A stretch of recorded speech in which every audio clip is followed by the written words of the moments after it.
Doctor Surendra Kumar Bhargava से आचार्य VST राजकीय महाविद्यालय Khetri. My dear students, corporate and financial accounting में आज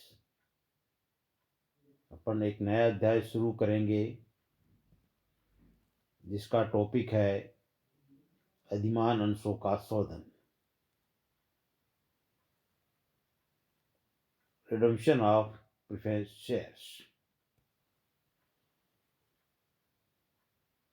जो आज अपनी चर्चा का विषय रहेगा।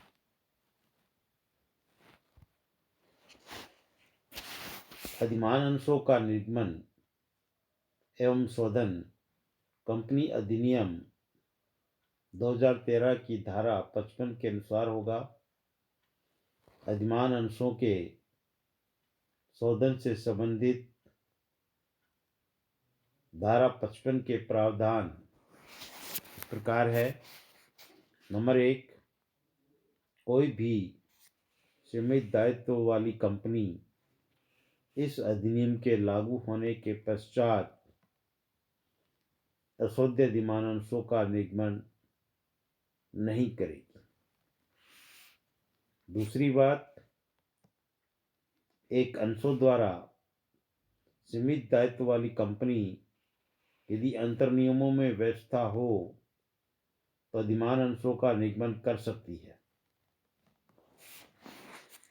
जो निगमन की शर्तों के अनुसार निगमन की तिथि से अधिकतम 20 वर्षों के भीतर शोधनीय हो। परंतु एक कंपनी आधारभूत परियोजना के लिए 20 वर्षों से अधिक अवधि के लिए अधिमान अंशों का निर्गमन इस शर्त पर कर सकती है कि ऐसे अंशों के लिए निर्धारित निश्चित प्रतिशत का शोधन वार्षिक आधार पर पूर्वाधिकारी अंशधारियों के विकल्प पर होगा। कंपनी नियम 2014 के नियम 10 के अनुसार आधारभूत परियोजना की संस्थापित करने तथा उनके साथ व्यवहार से संलग्न कंपनी 20 वर्षों से अधिक परंतु 30 वर्षों से अधिक अवधि के लिए नहीं शोध्य अधिमान अंशों का निगमन इस शर्त के साथ कर सकती है कि ऐसे अधिमान अंशों का न्यूनतम 10% 21वें वर्ष के पश्चात अथवा पहले पूर्वाधिकार अंशधारियों की सहमति से आनुपातिक आधार पर प्रतिवर्ष शोधन करना होगा। इसमें ए, अधिमान अंशों का शोधन या तो उन लाभों में से किया जा सकता है जो लाभांश के लिए उपलब्ध है अथवा उस राशि में से किया जा सकता है जो शोधन के उद्देश्य से ही नए अंश निगमित करके प्राप्त की गई। पी, एक कंपनी अपने अधिमान अंशों का शोधन तभी कर सकती है जबकि इन अंशों से संबंधित संपूर्ण राशि मांग ली हो एवं अंशधारियों ने इसका भुगतान भी कर दिया हो, अर्थात अधिमान अंश शोधन से पूर्व पूर्ण प्रदत्त फुली पेड अप होने चाहिए। यदि अंश अंशतः प्रदत्त है तो पहले इन अंशों पर शेष राशि मांग कर पूर्ण प्रदत्त अंश बनाया जाएगा व इसके पश्चात ही इन अंशों का शोधन किया जाएगा। अंशतः प्रदत्त अंशों को पूर्ण प्रदत्त बनाने के लिए जो पुष्टि की जाएगी वो इस प्रकार से है। Redeemable preference share final call account DR to redeemable preference share capital account, और दूसरी जो बैंक में पैसा आएगा तो bank account DR to redeemable preference share final call count.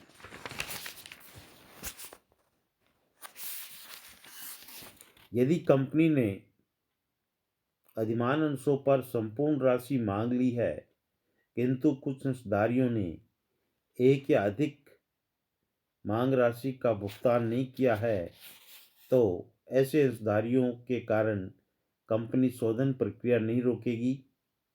वह शेष अंश जो पूर्ण प्रदत्त है का शोधन करेगी। सी, यदि अधिमान अंशों का शोधन कंपनी अपने लाभों में से करती है जो लाभांश वितरण हेतु उपलब्ध है, तो ऐसे लाभों में से जिन अधिमान अंशों का शोधन होना है उनके अंकित मूल्य फेस वैल्यू के बराबर राशि पूंजी शोधन संचय खाते कैपिटल रिडम्पशन रिजर्व अकाउंट में स्थानांतरित करनी होगी। जब कंपनी अपने अधिमान अंशों का इस धारा की व्यवस्थाओं के अनुसार शोधन करती है तो उसे पूंजी में कमी करना रिडक्शन इन कैपिटल नहीं माना जाएगा। फिर इसमें इसका स्पष्टीकरण करते हैं अपन, लाभांश के लिए उपलब्ध लाभ कौन से होते हैं।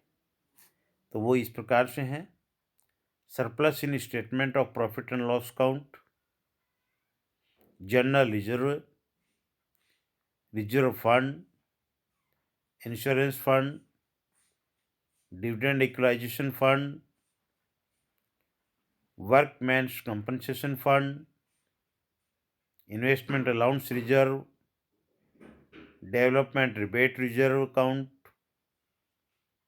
डेवलपमेंट अलाउंस रिजर्व अकाउंट का शेष 1/4/1998 से तथा आयकर अधिनियम के अंतर्गत बनाए गए विदेशी परियोजना संचय खाता, इंग्लिश में कहें तो foreign project reserve account, export reserve account, hotel project reserve account and housing project reserve account आदि लाभों का शेष बनाने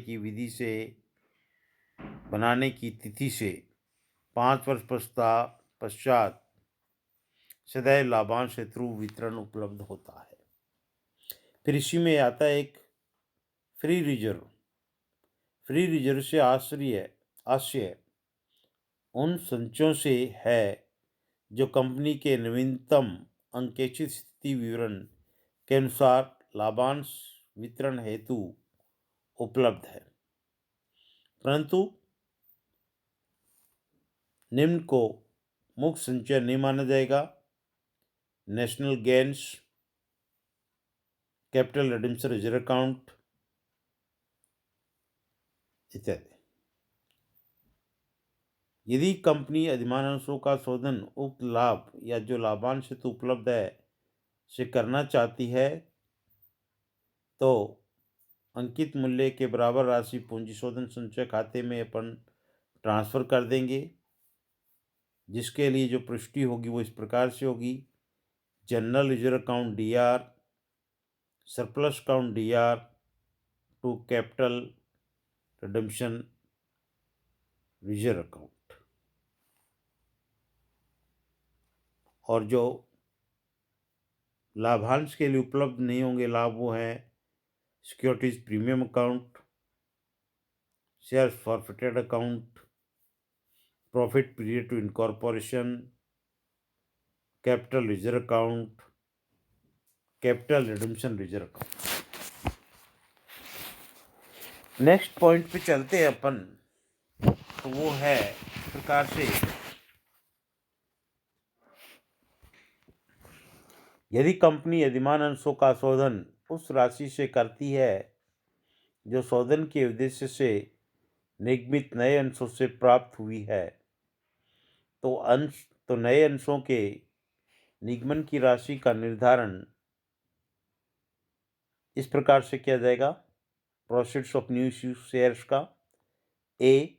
यदि नए अंश सम मूल्य पर निगमित किए हैं तो नए निगमित अंशों का अंकित मूल्य शोधनीय अधिमान अंशों के अंकित मूल्य के बराबर होना चाहिए।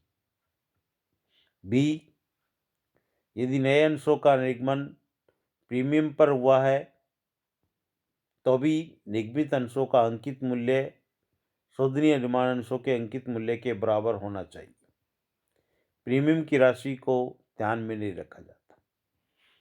देखो, उदाहरण के द्वारा अपन स्पष्ट करते हैं, यदि कंपनी 100 रुपये वाले 9,000 अधिमान अंशों का शोधन नए अंशों के निगमन करना चाहती है और 10 रुपये अंकित मूल्य के हैं, तो यदि निगमन 10 रुपये पर होना है तो देखो 9 लाख बटा 10 90,000 अंश आ जाएंगे।